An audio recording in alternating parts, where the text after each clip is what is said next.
نحمدہ ونصلی ونسلم علی رسولہ الکریم اما بعد۔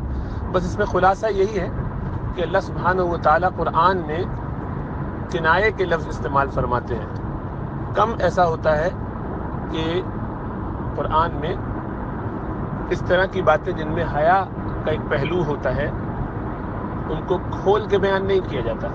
احادیث میں بھی اسی لیے ان کے لیے مختلف الفاظ استعمال کیے جاتے ہیں۔ مثلا آگے اور پیچھے کے راستے کے لیے سبیلین، اور اسی طریقے سے جماع۔ اب یہ جو لفظ ہیں وتی وغیرہ، یہ سارے لفظ بہت ہی اس لحاظ سے یعنی واضح نہیں ہوتے اپنے معنی میں۔ جمع کے معنی مثلاً تو ملنا، اسی طریقے سے وتی کے معنی مثلاً روندنا، تو ان سب میں کنایا پایا جاتا ہے، وہ اصل لفظ استعمال نہیں کیا جاتا۔ اور یہ ظاہری بات ہے حیاداری کے زیادہ مطابق ہے، اس لیے امت کو، انسانوں کو یہ سکھانا ہے کہ کس طریقے سے گفتگو کرنی چاہیے۔ بات کھل کے کہنا یہ سادہ لوگوں کے لیے، کم پڑھے لکھے لوگوں کے لیے اور بچوں کے لیے ٹھیک ہے کہ ان کو ایسے سکھایا جائے، لیکن بڑوں کو اس میں بہت زیادہ اہتمام کرنا چاہیے۔ اسی لیے کنایا جو ہوتا ہے وہ ابلغ ہوتا ہے، زیادہ بلیغ ہوتا ہے، زیادہ فصیح ہوتا ہے کسی بھی چیز کے بالکل ظاہری معنوں کے مقابلے میں۔ یعنی صراحت سے کوئی چیز بیان کی جائے تو اس سے کنایا بہتر ہوتا ہے۔ ایک تو یہ بات ذہن میں رہے۔ دوسری یہ کہ قرآن جو چیزیں انسانوں کے سامنے ہوتی ہیں، جس طرح وہ اس کو دیکھا سمجھا کرتے ہیں، اس کے مطابق بات کرتا ہے۔ مثلا آسمان کا چلنا بولا جائے اگر قرآن میں، جیسا کہ دنیا میں بھی سورج کا چلنا بولا جاتا ہے، آسمان بادلوں کا ہلنا چلنا، تو بادل تو چلتے ہیں لیکن سورج کے بارے میں جانتے ہیں کہ سورج تو نہیں چلتا بلکہ زمین اور اس کے گرد گھومتی ہے۔ لیکن انسان کو زمین پہ رہتے ہوئے نظر یہی آتا ہے کہ سورج اوپر سے چل رہا ہے اور وہ پھر غروب ہوتا ہے۔ تو جو انسان کا مشاہدہ ہوتا ہے اس کے مطابق بات کی جاتی ہے، اور یہی زیادہ فصیح ہے تاکہ سمجھنے والے کو بات سمجھ میں آئے۔ اس کو اگر آپ کوئی سائنٹیفک آئیڈیا بتائیں گے اور الیکٹران اور پروٹون کا تذکرہ شروع کر دیں گے تو وہ عام آدمی بالکل گھبرا جائے گا کہ یہ کیا بات ہو رہی ہے۔ اس لیے بات عام فہم بھی ہو اور اس میں جس حد تک رکھ رکھاؤ کا خیال ہو وہ بھی سامنے ہو۔ اب اس پس منظر میں دیکھیں گے تو پتہ چلے گا کہ اللہ سبحانہ و تعالی نے انسان کی تخلیق کے حوالے سے جو بہت ساری باتیں فرمائی، ان میں سے ایک بات قرآن میں یہ فرمائی کہ انسان کو کودتے ہوئے پانی سے پیدا کیا۔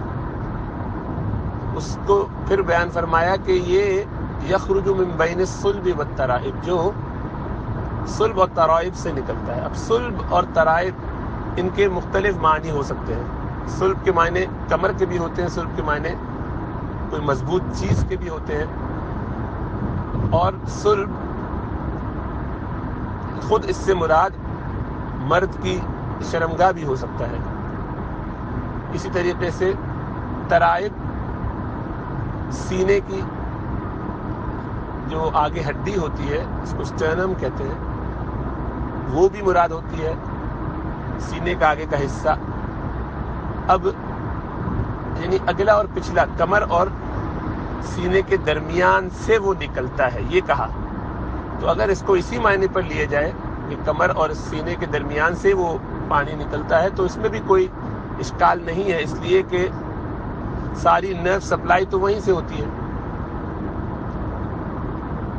انسان کی پورے اعضاء کی جتنی بھی نرو سپلائی ہے وہ سب دماغ سے ہوت کے اسپائنل کارڈ میں جاتی ہے جو بیک پہ ہے، اور اس سے پھر نکل کے ساری نرو سپلائی کرتی ہے۔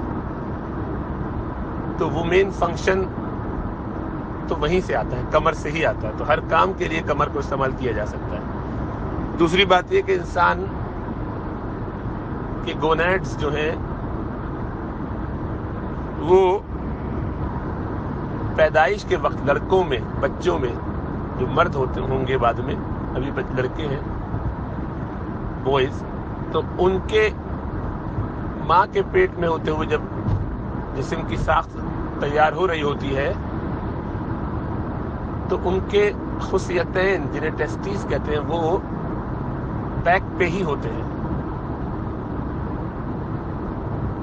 اور بالکل صحیح اس کا ڈسکرپشن ہے کہ بین الصلب والترائب وہ ہوتے ہیں، اور پھر وہاں سے وہ ڈسینڈ کرتے ہیں، اترتے ہیں جب بچہ پیدائش کے قریب آتا ہے، آخری سٹیجز میں 3 مہینے کے بعد یعنی جا کے پھر وہ اترنا شروع ہوتے ہیں آہستہ آہستہ۔ 3 مہینے تک ابتدا میں وہ اوپر ہی ہوتے ہیں۔